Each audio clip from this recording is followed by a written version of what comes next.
नेहा पर news 18 India पर आप सबका स्वागत है और अब वक्त हुआ है रात 8 बजे आपके फेवरेट डिबेट शो का हम तो पूछेंगे। और हम आपको बता दें, पहले चरण का मतदान खत्म हो गया है।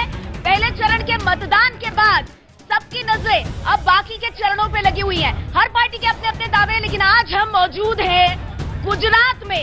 गुजरात जिसे नरेंद्र मोदी का गढ़ कहा जाता है। 2014 में आपको याद होगा 26 में से 26 सीटें बीजेपी को गई थी, लेकिन 2014 और 2019 के बीच में 2017 आ गया और 2017 के विधानसभा चुनाव में कांग्रेस ने जबरदस्त टक्कर दी।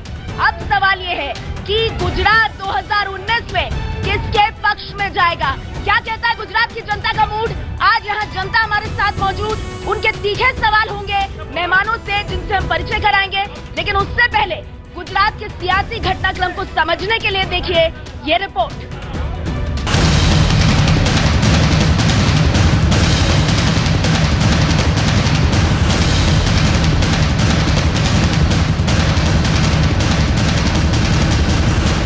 अब तक जो जानकारी मुझे मिली है, उस जानकारी के हिसाब से एक जबरदस्त लहर दिखाई दी है। हमारे विरोधियों का इस चुनाव में बचना मुश्किल है, ये जनता जनार्दन ने तय कर लिया है।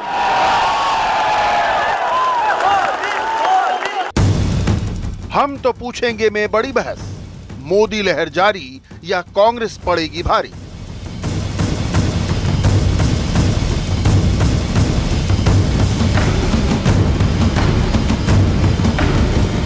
बीस राज्यों की 91 लोकसभा सीटों पर पहले चरण का मतदान खत्म और लोगों के मूड को पढ़ने का दौर शुरू। करीब करीब 2014 जैसी वोटिंग पैटर्न ने सियासी पंडितों को परेशानी में रखा और अटकलबाजों को भरपूर मौका दिया।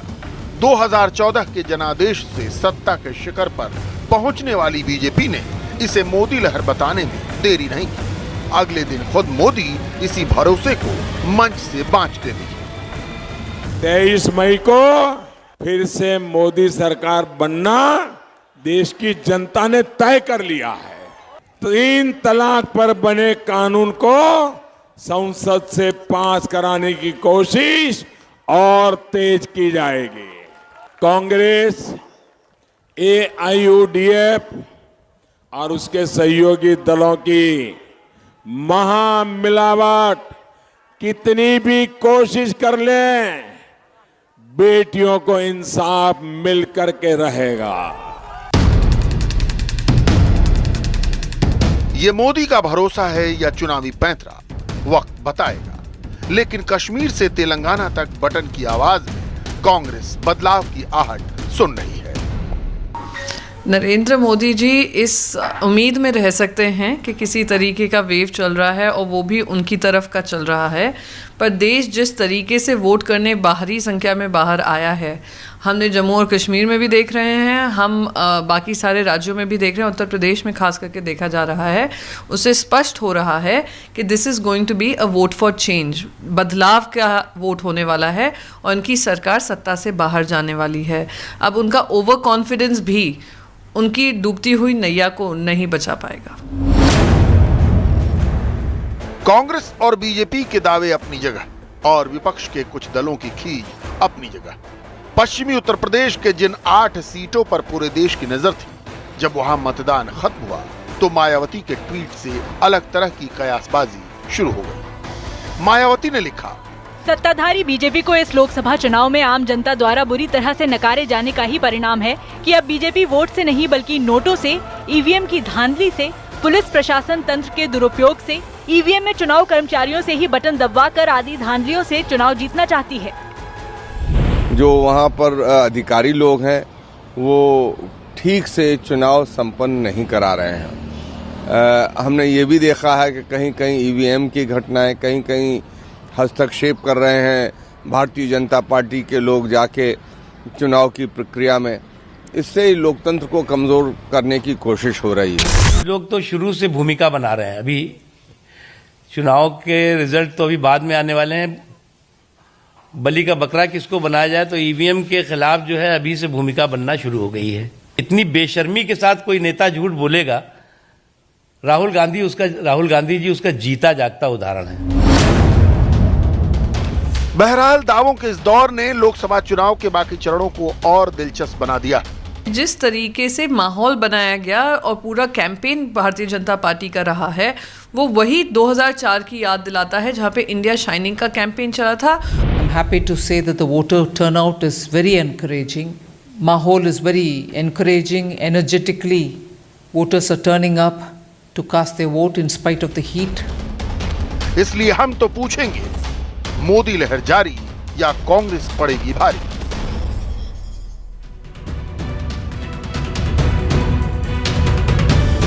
तो अहमदाबाद की जनता के बीच हम मौजूद हैं। सवाल सीधा है, 26 में से 26 100% स्ट्राइक रेट 2014 में, 2019 की तस्वीर वही रहेगी या बदल जाएगी? मोदी की लहर जारी या आपकी बार कांग्रेस पड़ जाएगी भारी? इसी पर चर्चा करने के लिए हमारे साथ खास मेहमान मौजूद हैं, लेकिन क्योंकि अहमदाबाद की जनता के बीच है तो सबसे पहले एक बार जरा जोरदार तालियां बजा दीजिए अहमदाबाद की जनता, जिसके आज सवाल होंगे। और आपके ये जो यहाँ पर नुमाइंदे खड़े हैं, जो मेहमान हैं, इनकी जिस भी बात से आप सहमत हो, ताली बजाकर उसे एंडोर्स कीजिए ताकि गुजरात की आवाज जरा राष्ट्रीय फलक पर उजागर हो। और आइए अब अपने मेहमानों से मैं आपका परिचय करा दूं। हमारे साथ विख्यात कलाकार, जाने माने अभिनेता और प्रधानमंत्री नरेंद्र मोदी के समर्थक मनोज जोशी जी मौजूद है। बहुत बहुत स्वागत है मनोज जोशी जी आपका। और तालियां बजाने में कंजूसी मत कीजिए, गुजरात में तो मेहमान अतिथि देवो भव। इसके अलावा मैं बता दूं, हमारे साथ बीजेपी से नेता और विधायक हर्ष सिंघवी जी मौजूद है। बहुत बहुत स्वागत है हर्ष जी आपका आज की इस चर्चा में। कांग्रेस पार्टी के नेता और प्रवक्ता मनीष दोशी जी आज हमारे साथ मौजूद हैं। और इसके साथ ही पाटीदार अनामत आंदोलन समिति से जयेश पटेल जी भी हमारे साथ हैं। आप सबका बहुत बहुत स्वागत है। नेताओं से आमतौर पर चर्चा की शुरुआत होती है, लेकिन मैं जरा घूम जाती हूँ। ये जो मौका है ये जनता के बीच जाने का है, जनता के सवाल और जनता के बीच मुद्दे। तो जल्दी से मैं बता दूं आपको, हाथ खड़ा करके बस अपनी सहमति जताइएगा सवाल के ऊपर, नारेबाजी नहीं करेंगे। क्या इस चुनाव में राष्ट्रवाद सबसे बड़ा मुद्दा है? कितने मानते हैं? हाथ खड़ा कीजिए। क्या इस चुनाव में, ठीक है, क्या इस चुनाव में रोजगार मुद्दा है? क्या इस चुनाव में राफेल मुद्दा है? क्या इस चुनाव में पाकिस्तान पर हुई एयर स्ट्राइक मुद्दा है? हर्ष सिंघवी जी अब जवाब दीजिए। राष्ट्रवाद, सेना को सलाम, लेकिन मुद्दा रोजगार और रोजगार। सबसे पहले तो मोदी की आंधी है जारी, पड़ेगी सभी देशद्रोही पे भारी। आज जब मैं कांग्रेस के कई नेताओं के मुंह से सुनता हूं रोजगार की बात, तब मुझे युवा होने पे शर्म आती है, क्योंकि 70 साल पहले से नेहरू जी ने ये नारा चालू किया था कि रोजगारी देंगे, गरीबी मिटाएंगे। नेहरू जी ने बातें की, कुछ नहीं किया। राजीव जी आए, राजीव जी ने भी कुछ नहीं किया। यही वादे, यही नारे, यही वादे, यही चीज इंदिरा गांधी जी ने भी की थी। फिर एक बार कांग्रेस अपने पुराने यही हडकंपे पे 70 साल से जिस प्रकार से युवाओं पे अन्याय करते आई, अभी वो न्याय की बात लाई। ये हास्यास्पद है। ये देश के युवा आज उनसे सवाल पूछ रहे हैं। 70 साल से हमारी जवानी खत्म हो गई, जब तक कई बुजुर्ग हो गए, उनको नौकरी नहीं मिली, ना रोजगार मिला, उनको न्याय नहीं मिला। अब आप न्याय की बात कर रहे हैं, मुझे दुख हो रहा है। आपने रोजगार दिया, जनता पूछ रही है। 5 साल बीजेपी ने रोजगार दिया। आप जिस शहर में खड़े हैं, ये गुजरात को जब भी प्रधानमंत्री मोदी जी गुजरात में मुख्यमंत्री हुआ करते थे, तभी उनकी सरकार ने कई बार सबसे ज्यादा नौकरी देने के अवार्ड दिए हैं। यही अब प्रधानमंत्री बनके स्टार्टअप इंडिया का माध्यम हो, मेक इन इंडिया का माध्यम हो, ऐसी अनेक योजनाओं के माध्यम से युवाओं को रोजगार दिया, युवाओं को उद्योगपति बनाने का काम जनता कह रही है रोजगार बड़ा सवाल है, सरकार ने लेकिन हर्ष कह रहे हैं रोजगार हमने 5 साल में दिया है। ऐसा नहीं है नहीं दिया है, पर आप लोग अब न्याय करेंगे। 1971 से गरीबी हटाओ का नारा चला चला के नारा घिस गया, गरीबी नहीं मिटी, आज भी वही नारा। आपने मुझे 3 बात रखी हमारे सामने। सबसे पहली बात तो मैं ये कहता हूं, देश आजाद हुआ 20 करोड़ की जनसंख्या थी, आज देश में 130 करोड़ की जनसंख्या, तब सोई नहीं बनती, आज सैटेलाइट बन रहा है। वो कांग्रेस के प्रथम प्रधानमंत्री पंडित जवाहरलाल नेहरू की देन है। दूसरा सबसे बड़ा, हमारे मित्र हर्ष भाई ने बताया, आज ही एनएसएसओ का रिपोर्ट है, आपके चैनल से सभी देश ने लिखा है, देश के सामने आया, गुजरात में सबसे बेरोजगारी का दर ज्यादा हुआ है 11 साल में, ये मोदी सरकार की देन है। तो क्या ये मॉडल आप देश में लागू करना चाहते हो? 45 साल में सबसे ज्यादा बेरोजगारी का दर ये मोदी सरकार में। 2 करोड़ नौकरियों का वादा करके युवाओं को भड़काने वाले मोदी जी सत्ता में तो आ गए, राम को तो नहीं छोड़ा, पर देश के युवाओं को भी छोड़ दिया, अपने बेरोजगार कर दिया। क्या ऐसी सरकार देना चाहते हो? हटा नहीं पाए, रोजगार कैसे देंगे ये बताइए। अगर आपसे सवाल पूछा जाए, 50 साल आपकी सरकार का शासन रहा, बहुत अच्छा, इंदिरा जी ने कहा गरीबी हटाओ, राजीव जी ने कहा गरीबी हटाओ, आपको मैं अब राहुल जी भी कह रहे हैं गरीबी हटाऊंगा। ठीक है, आपने बोल दिया, मैं बोल देता हूँ, बहुत अच्छी बात बोला, जवाब दीजिए ना। आपने भैया, आपने मुझे पूछा कि रोजगार कैसे देंगे। हाँ। नीति होनी चाहिए, नियत होनी चाहिए। आप किसको रोजगार, मैं हर्ष भाई की इस बात से सहमत हूं कि मोदी जी ने गुजरात में रोजगारी दी थी इसके वक्त पे। किसको दी? अदानी अंबानी को दी, आम लोगों को नहीं दी। हम आम लोगों की बात करें, किसको दी रोजगारी? बड़े बड़े उद्योगपतियों को दी। सबका साथ सबका विकास का नारा लेके चुनाव के पहले सबका साथ सबका विकास की बात की, चुनाव के बाद सबका साथ सबका विकास की बात की। अगर वो गरीबों को 72,000 देने की बात करते तो आपको तकलीफ क्यों होती है? आप गरीब विरोधी हैं क्या? सबसे पहले तो अदानी अंबानी की बात करने वाले लोगों को मैं कहना चाहता हूं, अदानी अंबानी करते जेब में से पैसा निकलता है कमलनाथ के, ये पैसे कहां से आते हैं? ये बेरोजगार, ये युवाओं का हक छीन के कहीं ना कहीं पैसे कमलनाथ की जेब से निकलते हैं। मैं मनीष भाई को पूछना चाहता हूं, ये भ्रष्टाचार की बात करते हैं, ये बेरोजगारी की बात करते हैं, ये हर बात करेंगे। 72,000 देने की बात कर रहे हैं, 72,000 देने की बात कर रहे हैं, लेकिन रोजगार कैसे देंगे ये बात नहीं करेंगे। 72,000 कहां से आएंगे वो बात नहीं करेंगे, क्योंकि इन्होंने मात्र लोगों को आज तक उल्लू बनाया है। और ये आंकड़े कहां से आते हैं? ये आंकड़े कहां से आते हैं? ये राहुल गांधी यूनिवर्सिटी से आंकड़े आते हैं। राहुल गांधी को भी आंकड़े आते हैं। राजनीति आपकी है, आपकी राजनीति छोड़ने में आप हर डिबेट में राजनीति छोड़ते हो। कांग्रेस के हर नेता, अरे आपकी ने बताया, आप लोगों का आरोप प्रत्यारोप, मैं जरा आगे बढ़ती हूँ। मनोज जोशी जी, आपसे जानना चाहूंगी मैं, 1 मिनट, नारेबाजी नहीं करेंगे, मैं आपके पास सवाल लेने नहीं आऊंगी, शांत हो जाइए। दोनों के पास आऊंगी, सवाल लूंगी, आपके भी और आपके भी। शांत हो जाइए, शांत हो जाइए। मनोज जोशी जी, गुजरात में इस बार बीजेपी क्लीन स्वीप कर रही है? मनोज जी शांत हो जाइए, बहुत अच्छी से अभी नहीं जा रही है, शांत रहिए। मनोज जी, 26 में से 26 क्या इस बार बीजेपी कर पाएगी? क्योंकि 2014 और 2019 के बीच 2017 भी आ गया, जिसमें 99 के फेर में बीजेपी फंस गई। 26 में से 26 भी आएगी और प्रचंड बहुमत के साथ निश्चित रूप से दूसरी बार भी प्रधानमंत्री नरेंद्र मोदी ही बनेंगे।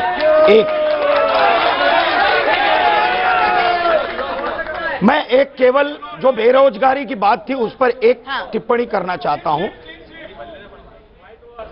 कि जो रोजगार शुरू करने के लिए, स्टार्टअप शुरू करने के लिए जो 4.5 करोड़ लोगों को लोन दी, उन्होंने किसी न किसी रूप में रोजगार तो शुरू किया है। दूसरा, इस देश में रोज मतलब इतने लाखों किलोमीटर रोड बन रहे हैं, इंफ्रास्ट्रक्चर बन रहा है, सबको रोजगार कुछ न कुछ तो मिल ही रहा है, प्राप्त तो हो ही रहा है। एक मिनट, किसी न किसी रूप से तो हो ही रहा है ना। एक मिनट,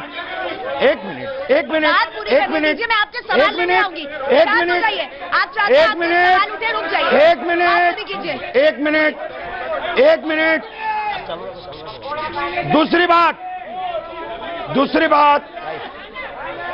बात देखो, मुझे लगता है आप लोगों को दिलचस्पी नहीं है सवालों में। मुझे मेहमान के पास ऊपर जाना पड़ेगा, आप थोड़े शांत होंगे तो मैं आपसे सवाल लेने नीचे आऊंगी। हाँ बोलिए मनोज जी, अपनी बात पूरी कीजिए, अपनी बात पूरी कीजिए। अरे आप भी बनाइए, पकौड़े बेचो भाई, ईमानदारी से काम करो, नहीं तो पकौड़े बेच रहे। क्यों लगता है कि रोजगार जो है वो मुद्दा जनता के बीच नहीं? बोलिए, आपके पास माइक है, आप ही की आवाज जाए। दूसरा बात यह है कि जो 72,000 सब्सिडियां बंद करके किस प्रकार से 72,000 रुपया देंगे उसका कोई विश्लेषण ही नहीं है। एक मिनट और दूसरी बात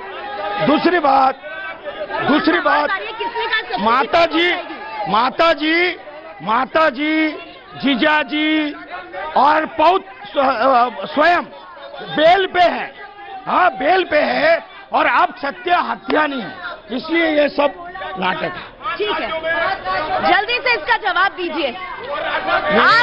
आप लोग मोदी पर लगातार आरोप लगाते हैं, देश के प्रधानमंत्री पर, और वहां से हमला उठता है कि भाई यहाँ पर नेता खुद बेल पर बाहर है, वो क्यों हमला बोल रहे हैं, क्यों इस तरह के आरोप लगा रहे हैं, क्या कोर्ट में कुछ सिद्ध हुआ, क्या यही मुद्दे हैं, जनता के बीच के मुद्दे नहीं आएंगे, क्या यही राजनीति होती रहेगी?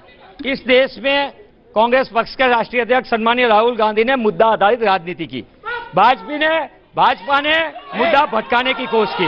जिस तरीके से हुआ है बात इस देश में, मनोज जी ने बताया कि 72,000 कैसे देंगे। हम देश के उद्योगपतियों को 4.5 लाख करोड़ जो माफ किया गया था वो हम उद्योगपतियों को नहीं देंगे, आम लोगों को देंगे। रोजगार की जहां तक सवाल है, हम मनरेगा में इस देश में सबसे विश्व की बड़ी ऐतिहासिक रोजगार योजना यूपीए सरकार गरीबी नहीं खत्म हुई। मैं जरा जयेश जी के पास जाती हूँ। जयेश भाई, थोड़े देर बाद आपके पास आ रही हूँ। ये बताइए मुझे, गुजरात में अल्पेश, जिग्नेश, हार्दिक वर्सेस नरेंद्र मोदी। आज जिग्नेश नहीं दिख रहे हैं, अल्पेश छोड़ गए हैं, हार्दिक कांग्रेस में शामिल हो गए हैं। मोदी का मुकाबला कैसे करेंगे भाई? पिछले 4 सालों से जो पाटीदार आंदोलन हार्दिक पटेल की तहत चला है, उसमें कहीं ना कहीं नरेंद्र मोदी की हार हुई है। ये गुजरात की जनता जानती है। 10% अनामत हार्दिक पटेल के आंदोलन से नरेंद्र मोदी को घुटन ये पे आके देनी पड़ी है। आपको मालूम है ना जयेश भाई कि उस आंदोलन में लोगों की जान गई थी। क्या उस आंदोलन की मांग पूरी हो गई?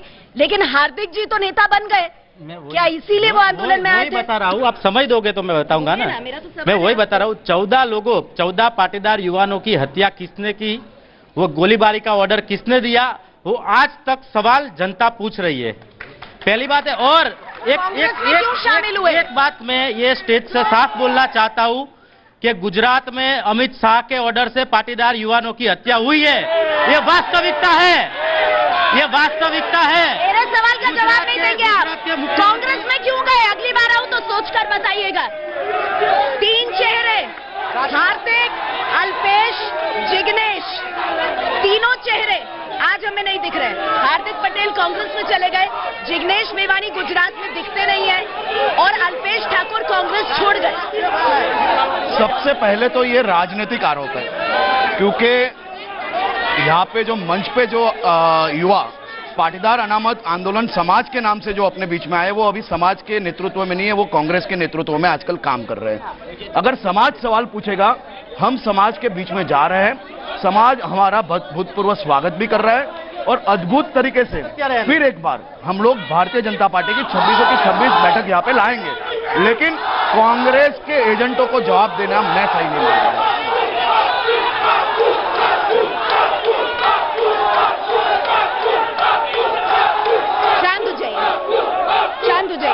जब तक आप लोग शांत नहीं होंगे, मैं सवाल लेने नीचे नहीं आऊंगी। आप ही लोगों का वक्त बर्बाद हो रहा है, नारेबाजी में आपका वक्त जा रहा है। अगर आप सवाल पूछना चाहते हैं तो आइए। 1 मिनट। मनोज जी, मैं ये जानना चाहूंगी, ये जब तक व्यवस्थित हो, 2017 में बहुत बड़ी दिक्कत बीजेपी के सामने आई। शांत हो जाइए प्लीज।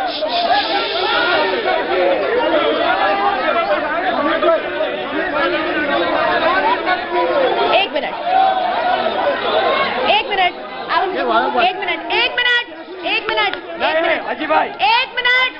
आप लोग अपने नेताओं को मानते हैं ना? इस मंच से आप लोगों के नेता आपसे अपील करेंगे। अगर उसके बाद भी आप हल्ला करते हैं तो फिर आप उनकी गलत अपील को खराब कर रहे हैं, और अगर आप नहीं मानेंगे मुझे शो को खत्म करना पड़ेगा। आप ये नहीं चाहते ना? 1 मिनट। आप जरा अपील कीजिए जो यहाँ पर बीजेपी को समर्थन दे रहे हैं कि शांति से बात सुने, कम से कम गुजरात की छवि खराब न करें। બેન એટલું બધું બોલવાની જરૂર નથી. જ્યારે આપણે પ્રધાનમંત્રી પર બોલીએ તો સામને જવાબ આવશે. ના ના ના ના એટલી બધી દાદાગીરી નહીં કરવાની ભાઈ. કોઈ કાર્યકર્તા नहीं સાંભળે વિચાર, કોઈ नहीं સાંભળे. हमारा भी नहीं बोला ना, शांति शांति रखिए, ठीक है. नारेबाजी नहीं. और आप भी अपील कर दीजिए. आप भी कांग्रेस के समर्थकों से अपील कांग्रेस के मित्र को भाई ओ बंदाबेन यस यस दादागिरी नहीं करवानी. दादागिरी नहीं करवानी. कोई अरे एक मिनट हंस कोई नहीं दादागिरी नहीं करवानी. मैं बात कर रहा हूँ. दादागिरी नहीं करवानी. कोई भी कार्यकर्ता जोड़े खोटी दादागिरी नहीं करता. अरे हंस कोई भी दादागिरी नहीं करता. अरे हंस चलो चलो हंस ये नहीं दादागिरी नहीं करवानी. कार्यकर्ता जोड़े कोई नहीं. बेसी जाओ वालो, बेसी जाओ भाई, बेसी जाओ. सुन लीजिए, अपील सुन लीजिए. भाई प्लीज बोलिए ना, बोलिए. प्लीज आप हमारे सभी साथियों को मैं विनती करता हूँ, आप शांत रखिए. हमको डिबेट से अपनी बात रखनी है. एक प्लेटफॉर्म है, हम जो प्रश्न पूछना चाहते हो, हमारे मन में जो सवाल है, दोनों पार्टी आपके सामने है. हमको अच्छा लगे ना लगे, ये डिबेट है. मैं यहाँ बैठे मेहमानों तक पहुँचा सकूँ, क्योंकि इसके बाद गुजरात को वोट देना है और देश की सरकार बनानी है. किसके सवाल है? अगर आप हाथ खड़ा करें. 1 मिनट, एक एक करके मैं आऊंगी. हाँ पूछिए, किससे सवाल है आपका? मैं बीजेपी वालों से सवाल करना चाहता हूँ. छोटा सवाल रखिएगा. सवाल छोटा, ये बीजेपी वालों से सवाल रखना चाहता हूँ कि पाकिस्तान और आतंकवाद के मुद्दे पे वोट लेना चाहते हैं तो बगैर बुलाए लाहौर में जाके बिरयानी कैसे खाने गए थे? और जब पीएम की शपथ विधि थी तो इन्होंने नवाज शरीफ को क्यों बुलाया? ठीक है, जवाब दीजिए इसका. आप लोग राष्ट्रवाद के मुद्दे पर लगातार कहते हैं हमने किया, हम आगे बढ़ाएंगे. उनके 2 सवाल है कि आप तो विफल साबित हो रहे हैं. जवाब दीजिए. देश भर ने देखा 2008, 2010 मुंबई हमला, मुंबई लोकल ट्रेन हमला, कई ऐसे हमले हैं जो देश में आतंकवादी द्वारा किए गए. देश के अनेक युवाओं ने अपनी जान दे ली. सेना के अनेक जवानों ने सीमा पे ये देश की रक्षा करते करते अपनी जान दे ली. कारगिल के जवान जो शहीद हुए, उनकी विधवा के घर कारगिल यूथ के नाम से खाए गए. आदर्श कोबांड उसका नाम है, जो उनकी पार्टी के कई नेता उसके अंदर बदनाम है. साथ में पाकिस्तान की जब बात आ रही है, मैंने मुंबई हमले के बाद मनमोहन सिंह जी को सुना था. आप मुझे मत सिखाइए, आपको नक्की नहीं करना है. ठीक है, आप बताइए. सबसे पहले जवाब मनमोहन सिंह जी से मैंने मनमोहन सिंह जी को सुना था. मुंबई का हमला हुआ, 150 से ज्यादा लोगों ने अपनी जान दे ली. मनमोहन सिंह जी कहते थे हम देख रहे हैं, हम सोच रहे हैं, हम बात कर रहे हैं. यही बातें होती थी, लेकिन बदला कभी लिया नहीं जाता था. अभी एक गोली आ रही है, 100 गोली सामने दी जा रही है. ये मेरे भारत के वीर जवानों को मूला हाथ दिया गया है. पाकिस्तान को जवाब मिल रहा है. तभी पाकिस्तान ने बैक. दोषी जी जवाब देंगे आप इस बात का? मेरे भाई ने बोला ये किसी का नहीं है, ये भारत सरकार की सत्तावार वेबसाइट मिनिस्ट्री ऑफ होम की है. राहुल गांधी यूनिवर्सिटी की है. नहीं, मिनिस्ट्री ऑफ होम का है. अब सरकार राहुल चलाता है तो मैं इस पे सलाम करता हूँ, नमस्ते करता हूँ. ये इस पे लिखा है मोदी सरकार के 5 साल में 1708 हमले हुए आतंकवादी, इसमें 400 जवान ने शहीदी हो रही है. ये भाजपा का है रवैया. क्या आतंकवादी आदर्श कोबांड के नाम से ये जवानों की विधवाओं के फ्लैट खा गए. ये करेंगे देश की सेवा. दूसरा, ये करेंगे देश की सेवा. बोल रहे हैं एक गोली आती है 100 देता है. ये है मोदी जी की नीति. तो पाकिस्तान की बात आती है, कॉफी किसका था कारगिल में? प्रूफ यही करते हैं. किसका था? सब बात मान भी ली जाए, सबूत तो नहीं मांगने चाहिए ना एयर स्ट्राइक के. नहीं, मैं आपको सबूत तो नहीं मांगने चाहिए ना. हमने सुनो मार्केटिंग नहीं सुनो. आप कह रहे हो मार्केटिंग सबूत बंद करें. दर्द होता है, भारत ताकतवर होता है, क्यों दर्द होता है? आपने मुझे बड़ी बात बोली है. आप एक साथ ही बोल रहे थे मनोज भाई. जयेश जी ने कहा, एक मिनट दोषी जी, आपके बात में आ जाओ, आप पूरा कर लीजिए जल्दी. मुझे जवाब ये देना है. आपने जवाब दिया ना अभी. आप जयेश भाई की एक बात में ना ले जाओ. जयेश भाई अलग से, मैं कांग्रेस का प्रतिनिधि हूँ, तो वो भी पाटीदार अनामत आंदोलन से है. भाई भाई है, भाई भाई ऐसा थोड़ी है. मनोज भाई भाई भाई भाई मुझे जाना है उनके पास. साल साड़ी का व्यवहार किया, बिना बुलाए लोहार पहुंच गए. और फिर भी कह रहे राष्ट्रवाद, तिरंगा को सम्मान नहीं दिया.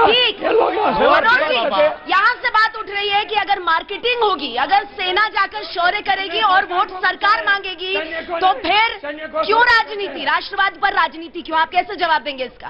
कांग्रेस के मैनिफेस्टो में आर्म फोर्स जो स्पेशल पावर एक्ट है।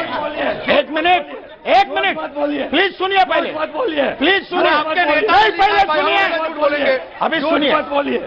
सुरक्षा जवानों को विशेष अधिकार जो मिले हैं कि कश्मीर में आतंकवादी घुसपैठ न करे और यहाँ पे गोलीबारी न करे, यहाँ की जनता को न मारे, यहाँ बॉम्ब स्फोट न करे। इस एक मिनट सुनिए, प्लीज सुनिए। आप अपने राज्य में अगर मैनिफेस्टो में बोलते हैं तो उनके अधिकार हम शिथिल करेंगे ताकि वो लोग ऊपर आए मारे। एक मिनट देश के साथ धोखा है, इसलिए क्योंकि वो लोग वहां से आतंकवादी भेज न सके, इसलिए ये करना चाहते हैं। एक मिनट और सुरक्षा जवानों से प्रूफ मांगते हो। ठीक है मनोज जी, आपकी एक मिनट, आपकी पहली बात का मैं जवाब लूंगी, पर मुझे एक बात बताइए, जब आपने अफस्पा की बात की, आप ठीक कह रहे हैं, उन्होंने कहा है अपने मैनिफेस्टो में कांग्रेस ने कि हम आएंगे तो अफस्पा को हम रिव्यू करेंगे, कहा है कांग्रेस ने, इस बात से इंकार नहीं है। लेकिन जब आप ये बात उनको कहते हैं तो बीजेपी की तरफ पलटकर सवाल आता है कि पीडीपी के साथ 3 साल सरकार क्यों चलाई बीजेपी ने? एक कौन सी भागीदारी थी? एक मिनट, मिनिमम कॉमन प्रोग्राम में मनोज जी जवाब देंगे। कांग्रेस में शांति चाहिए। 35 साल से जो कांग्रेस के राज में जो हुआ, कश्मीर में हजारों पंडित मारे गए, लाखों पंडितों ने पलायन किया। जवाब चाहिए। एक मिनट, आज 35 साल से उस पर शांति लाना चाहते थे कि चलो इस प्रकार शांति आए, पर नहीं आई। आज वही महबूबा मुफ्ती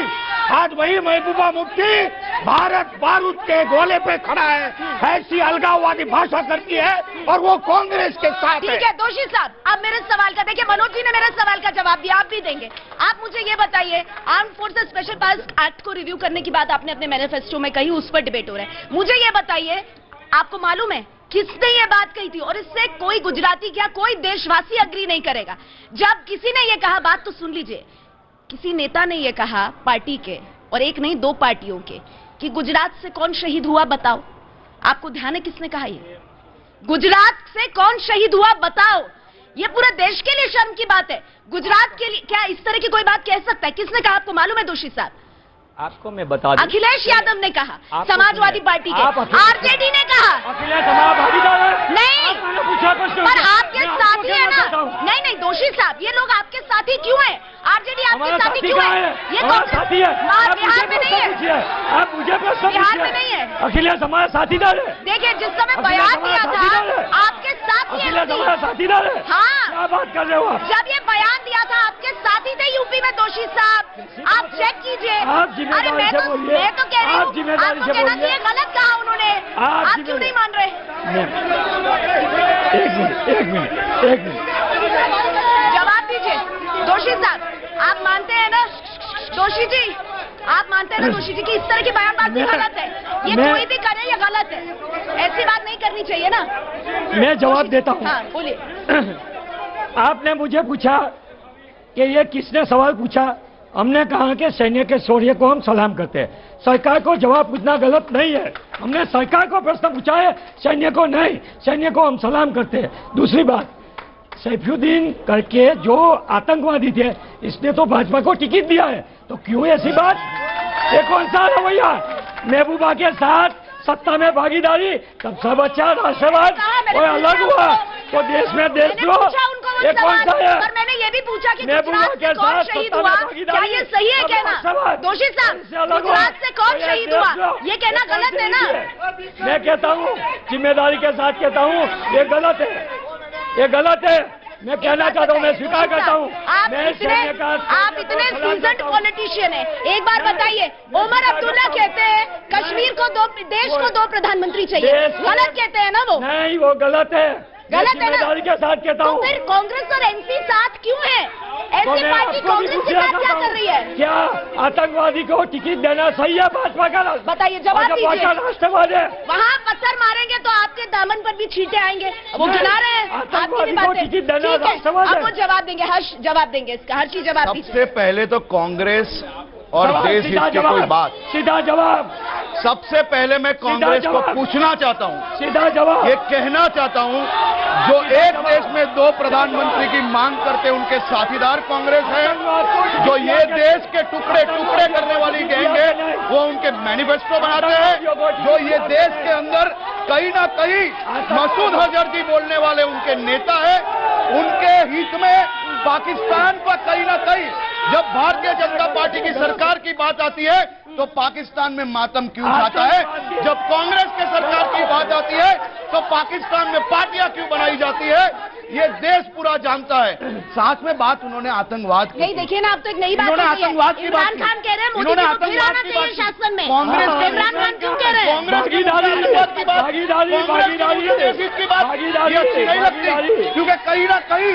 जम्मू कश्मीर के रवैये में कांग्रेस का पाप इतिहास से लेके आज तक कहीं ना कहीं अगर आप इतिहास में जाओगे तो पता चलेगा कि नेहरू जी ने क्या गुल खिलाया जिसके कारण आज भी कश्मीर जयेश भाई एक मिनट, जयेश भाई ये बात बताइए, ठीक है वो बोल सकते हैं ना, एक मिनट जयेश भाई ये बताइए, 50 साल इस देश में कांग्रेस और बाकी पार्टियों ने शासन किया है, बिल्कुल सही है कि बीजेपी की सरकार, आप पूछिए रोजगार का है, नोटबंदी, जीएसटी, तमाम चीजों पे सवाल पूछे, पर ऐसा तो नहीं है कि गरीबी पिछले 5 साल में आई, बेरोजगारी सिर्फ पिछले 5 साल में थी, और जो कश्मीर में हो रहा है। मेरा सीधा सवाल दोषी जी से था कि अगर कोई कहे इस देश के 2 प्रधानमंत्री होने चाहिए, हाँ लेकिन कांग्रेस और एनसी साथ है ना, ये कांग्रेस का कल्चर नहीं है, पर नेशनल कॉन्फ्रेंस साथ है, तो बताइए ना, इस पे सवाल नहीं उठना चाहिए, मतलब चुनाव में ये मुद्दे होने ही नहीं चाहिए। आपने पहले बोला कि 50 साल में गरीबी नहीं थी, 25 साल में बेरोजगारी नहीं थी। मैं आपको ये बताना चाहता हूँ कि 50 साल में विजय माल्या, नीरव मोदी जैसे कांड बहुत कम हुए थे, रईस शहीद, महेश शाह, अमित शाह का बेटा जय शाह जैसे कांड बहुत कम हुए थे। आज करोड़ों रुपए के भ्रष्टाचार हो रहे हैं, 50,000 की कंपनी 6 महीनों में 80 करोड़ तक पहुंचती है, ये कैसे पकौड़े बेचे जा रहे हैं भारत में। दूसरे युवाओं के लिए रोजगारी की बात नहीं है, अमित शाह का बेटा 50,000 से 80 करोड़ तक 6 महीना में मुनाफा कमाते हैं। और आप गुजरात के मुद्दों की बात क्यों नहीं कर रहे? आप गुजरात के मुद्दों की बात क्यों नहीं कर रहे? हम वही बोल रहे हैं। देखिए ना, सुनिए ना, नहीं के मुद्दों की बात करना चाहते हैं, हम युवाओं को रोजगार की बात करना चाहते हैं, हम बेरोजगार की बात करना चाहते हैं, हम किसानों की आत्महत्या की बात करना चाहते हैं, हम शिक्षा व्यवस्था की बात करना चाहते हैं। झंडा उठा के चल रहे थे वो तो पार्टी में चले गए, नहीं वो तो पार्टी में चले गए ना, पार्टी में जुड़े। आंदोलन की राह पे थे। कांग्रेस पार्टी कोई आतंकवादी संगठन नहीं है, कांग्रेस पार्टी में जाकर हार्दिक पटेल समाज सेवा का काम करेंगे, 4 साल समाज सेवा की है, आगे भी समाज सेवा करेंगे, आगे भी समाज सेवा करेंगे, नेता बनकर गरीबों के लिए, बेरोजगार युवाओं के लिए हार्दिक पटेल काम करेंगे। मनोज जी मेरा आपसे सवाल है, मनोज जी, हार्दिक पटेल आप आंदोलन पर मुद्दा लो, आप आंदोलन सुरक्षित है, मैं आपके बीच सुरक्षित हूँ, मैं अपने आप को सुरक्षित महसूस नहीं कर रही हूँ, शांत हो जाइए, नहीं उन्हीं को नहीं कह रही हूँ, आपको भी कह रही हूँ, शांत हो जाइए। कैसी छवि प्रस्तुत कर रहे हैं आप लोग? नारी सशक्तिकरण पे मुझसे झगड़ा करने आई हैं, मैं नारी नहीं दिखती आपको? मैं सबसे सवाल कर रही हूँ, झगड़ा मत करिए, तो फिर मुझे डर लग रहा है, सबसे सवाल होगा मैम, क्योंकि सब चुनाव में जा रहे हैं, सबसे सवाल करिए। मनोज जी मेरा सीधा सवाल था, जब हम गुजरात के बारे में बात करते हैं तो हम नरेंद्र मोदी को एक तरफ देखते हैं, और 2017 में हमने देखा 3 चेहरे आए, अल्पेश ठाकुर, जिग्नेश मेवानी, हार्दिक पटेल। आज की तारीख में, और मैं ये दोषी भाई से भी पूछूंगी, आज की तारीख में अल्पेश ठाकुर कहते हैं कांग्रेस अपने नेताओं को इस्तेमाल करके छोड़ देती है, जिग्नेश मेवानी कांग्रेस की मदद करने के बजाय गुजरात में कन्हैया को जिताने के लिए गए हैं, और हार्दिक पटेल कांग्रेस में शामिल हो गए। मैंने जयेश भाई से पूछा कि वो तो आंदोलन की राह पर थे, उनकी तो रास्ता ही अलग था, वो कैसे राजनीति में आ गए? तो अब आप इसे कैसे देख रहे हैं? ये 3 लड़के सीधे सीधे टक्कर दे रहे थे नरेंद्र मोदी को, अब तीनों की राहें अलग है। क्या है कि पहाड़ को टक्कर देने की जब ताकत नहीं रहती है तो तकवाद सूझता है, पलायनवाद सूझता है, तो ये पलायनवाद है और कुछ नहीं है। दूसरी एक बात, आप जवाब देंगे इसका? अरे आप जवाब देंगे, आपको पूरा मौका दूंगी मैं, शो खत्म नहीं करूंगी आपको मौका दिए बगैर। आप बात पूरी कीजिए और इसका बाद जयेश भाई जवाब देंगे, बोलिए। मैं काली राष्ट्र, बेटा एक मिनट, शांति रखा बहुत बेसी जैसे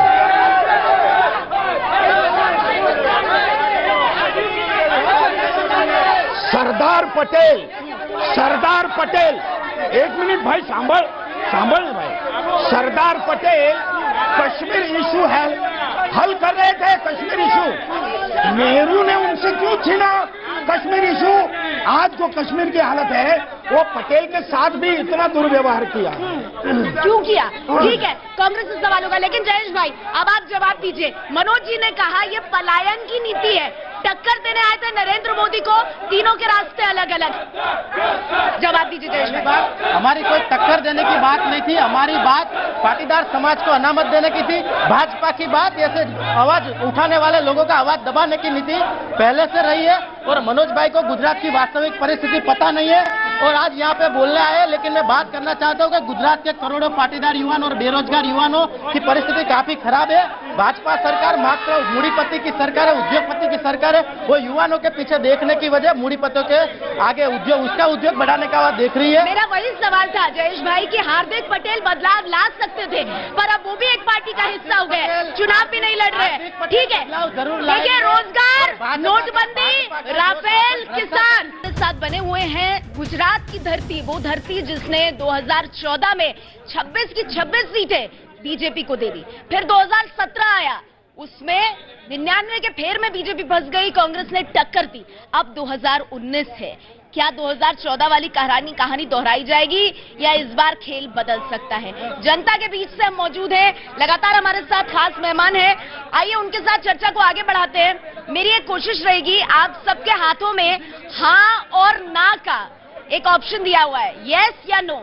सीधा सवाल होगा, इससे देखिए कम से कम चेहरे पे आप लोगों की मुस्कुराहट तो आ रही है, यही बहुत बड़ी बात है। तो मैं शुरुआत करती हूँ, सबसे पहले हर्ष जी आपसे जरा मैं शुरू करती हूँ, एक सवाल आपसे और फिर ऐसे ही सबसे एक एक सवाल। एयर स्ट्राइक के नाम पर वोट मांगना चाहिए? अच्छा, मांगना चाहिए? सेना के एयर स्ट्राइक की है तो सेना ने की, आप वोट मांगेंगे? सेना का हित हम लोग ने संभाला है, हम लोग ने मांगा। आप वोट मांगेंगे, चलिए कम से कम ऑनेस्टली बोल तो रहे हैं, यही तो कांग्रेस पार्टी कहती है। नहीं, ये सवाल उनसे था, आपसे नहीं था। मुझे कोई नहीं, मुझे पता है, मुझे पता। अच्छा, क्या कांग्रेस मुसलमानों की पार्टी है? मैं मानता हूं, क्या देश में मुसलमान इस भारतीय नहीं है? क्या देश को बांटना ही काम है? जोड़ने के लिए काम राहुल जी कर रहे हैं, तोड़ने का काम नरेंद्र मोदी कर रहे हैं। नो क्यों किया? हमने इसलिए वो मुसलमान हमारे देश के भारतीय हैं, इस देश की आजादी के इसका मतलब ये तो नहीं है कि दूसरे समाजों का विरोध करना चाहिए। इसका मतलब ये तो नहीं है कि दूसरे समाजों का हित नहीं संभालना चाहिए। सवाल ये है, क्या नोटबंदी, एक मिनट, हाँ ना में था? आप लोग रूल्स तोड़ रहे हैं। देखिए प्लीज, हाँ ना में था, प्लीज हर्ष भाई, हाँ ना में था, हाँ ना में था। मनोज जी, क्या नोटबंदी पूरी तरह कामयाब रही? क्या नोटबंदी पूरी तरह कामयाब रही? कामयाब रही पूरी तरह से? तो जो कांग्रेस कहती है कि नोटबंदी ने तबाह कर दिया, आप नहीं मानते उस बात को? तबाह पार्टियों को किया, इसलिए प्रॉब्लम है। अच्छा, उनको तबाह किया नोटबंदी की वजह से। ठीक है, जयेश भाई आपके लिए सवाल, क्या हार्दिक पटेल का पाटीदार आंदोलन सफल रहा? 100%। पर कांग्रेस में क्यों शामिल हो गए? मांग कहां से पूरी हुई? आपकी तो हुई नहीं मांग पूरी। 10% नरेंद्र मोदी ने घुटन पे आके अनामत दी है, दे दिया अनामत, 10% रिजर्वेशन दिया है। फिर वो पार्टी में चले गए, आंदोलन छोड़ के। हाँ, और भी लोगों समाज की सेवा करेंगे ना। चलिए अगला सवाल, हर्ष जी अगला सवाल, क्या कांग्रेस पार्टी की न्याय योजना अच्छी है? उनकी नीति अच्छी नहीं है। गरीबों को 72,000 अच्छी बात नहीं है। उनकी नीति अच्छी नहीं है, वो आज तक वायदे दिए, कभी कोई काम नहीं किया। अगर काम किया होता तो 70 साल के बाद 72,000 नहीं देने पड़ते। चलिए दोषी जी आपके पास मैं आऊंगी, आपसे सवाल, क्या कांग्रेस की सरकार आई तो राम मंदिर बनाएगी? हम बनाएंगे, सबको न्याय देंगे, बनाएंगे राम मंदिर। हम बनाएंगे भी, हम मंदिर की जगह पे पूरे देश में शैक्षणिक संस्था बनाएंगे, आधुनिक भारत के लिए बनाएंगे मंदिर बनाएंगे। ये कैसा सवाल है? राम मंदिर हम सब आज तक राम मंदिर रोकने का काम अगर किसी ने किया है तो उनके नेता कपिल सिब्बल सुप्रीम कोर्ट के अंदर जाके हर रोज नई तारीखें मांगते हैं। इनके अलावा इन्होंने कोई काम नहीं किया है। उनको बोलिए कि मनीष जोशी जी नहीं, राहुल गांधी अगर ये बोले तो मैं मानूं। अगला सवाल आपसे। अच्छा, ये सवाल बहुत अहम है मनोज भाई, ये सवाल बहुत अहम है। सवाल ये है, क्या भारत में सिर्फ बौद्ध, हिंदू और सिख शरणार्थियों को ही शरण मिलनी चाहिए? बौद्ध, हिंदू, सिख, जो भारत में सिर्फ ना हाँ ना, यस।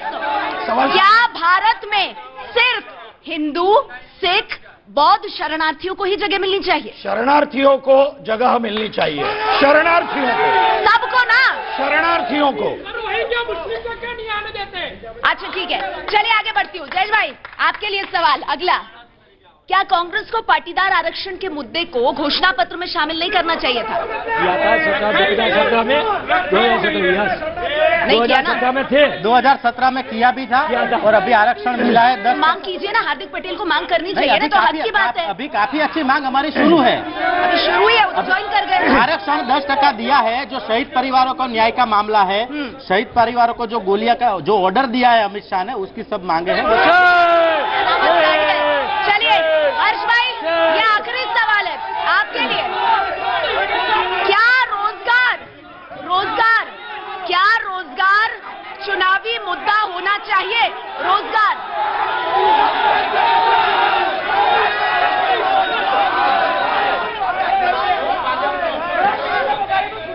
शांत रहिए। आप लोग को जस्टिफाई करने की जरूरत नहीं है, आप लोग अपना जवाब दे रहे हैं। हमारा भाई भाजपा होद्देदारों की बात कर रहे हैं, ये कांग्रेसी के नाम पे यहाँ पे एजेंट बन के आए हुए। हमको भाजपा के होद्देदारों की बात करेंगे, ये भाजपा के होद्देदारों की बात करेंगे। क्या रोजगार, हर्ष भाई सवाल लीजिए ना, क्या रोजगार चुनावी मुद्दा होना चाहिए?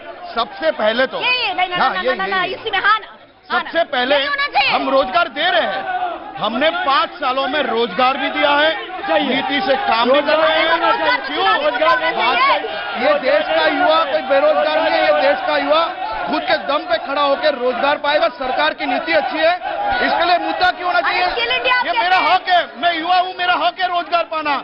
इसमें चुनावी मुद्दा क्यों? समझ नहीं आया, इसमें चुनावी मुद्दा क्यों? चुनाव में सड़क, बिजली, पानी मुद्दा है, रोजगार क्यों ना हो मुद्दा? बनाएंगे जिनको लोगों को उल्लू बना के मत देना है, ये चुनावी मुद्दा नहीं हो सकता।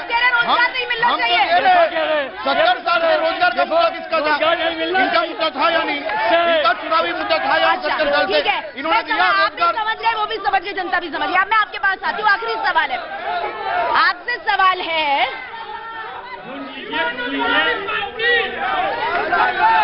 आपको क्या लगता है रोजगार चुनावी मुद्दा होना चाहिए? आपको क्या लगता है रोजगार चुनावी मुद्दा होना चाहिए? वही सवाल जो उनके लिए, क्या रोजगार चुनावी मुद्दा होना चाहिए? 100% यस, रोजगार चुनावी मुद्दा होना चाहिए। वो कह रहे हैं चुनावी मुद्दा बनेगा तो आप वोट लेंगे। रोजगार चुनावी मुद्दा और चुनावी मुद्दा ही रह गया। रोजगार मिलना चाहिए, रोजगार हक है, चुनावी मुद्दा नहीं है। रोजगार हमारा हक है, चुनावी मुद्दा नहीं है। ये अच्छा ठीक है, एक मिनट, क्योंकि मेरे पास वक्त कम है। जाते जाते गुजरात की जनता से क्या अपील करेंगे? 10 सेकंड में, जाते जाते, कोई पॉलिटिकल स्टेटमेंट नहीं, क्या अपील करेंगे? मतदान होगा। ढूंढ रहे हैं पाटीदार जनरल डायर कौन है? अच्छा ठीक है, गुजरात की जनता से क्या अपील करेंगे मनोज भाई? फिर आप लोगों के पास भी आऊंगी। गुजरात की जनता से क्या अपील करेंगे?